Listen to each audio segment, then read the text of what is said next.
Tere! Mina olen Margarita Jamin. Ma olen 68-aastane. Elan Mulgimaal. Kuidas ma tulin Jumala juurde?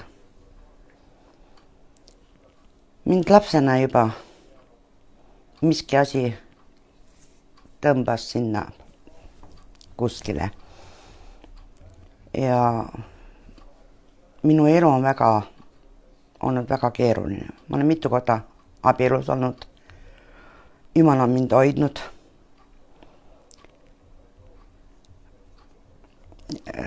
Ma olen oma lapsi sinna ilma saatnud. Jumal on mind ka sellest välja toonud. Ja oli niimoodi, kuidas ma Jumala juurde tulin. Ma olin haige ja kartsin seda kõige hullemat. Hakkasin käima Vene kirikus, kuna ma teadsin, et ma olen Venemaal sündinud ja Venemaa ristitud. Seal ma ei teadnud Jumalast eriti mitte midagi, Jeesust ja Püha Vaimust hoopiski mitte midagi. Rääkisin oma sõnadega isaga, läksin Opile, Jumal tänatud, Opp läks hästi. Ja siis tuli mul kohe lahutus, emamatus, tütrematus. Ja mul olid tekkisid kõrvale kuidagi kristlikud õed. Ma ei teadnud, et nad on kristlased. Ja üks öösi unes ma nägin und. Taevas oli kirjutatud ja тебя люблю ja seal oli vikerkaar all.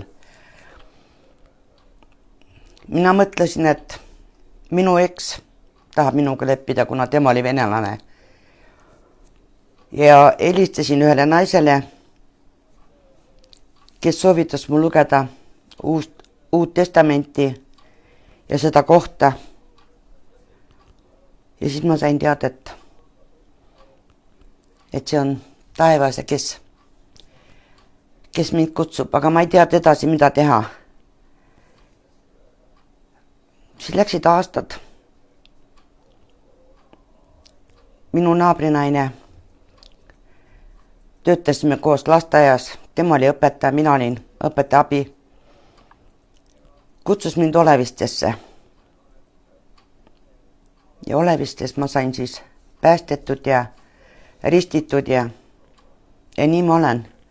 Ja sain teada, kes on Jumal, kes on Jeesus Kristus, kes on Püha Vaim.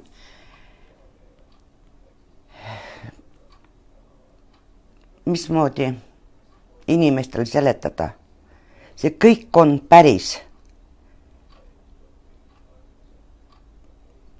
Ma olen rääkinud midagi kellegile, kes ei tea Kristusest mitte midagi. Kõik ütlevad, ma olen ära pööranud. Aga tegelikult,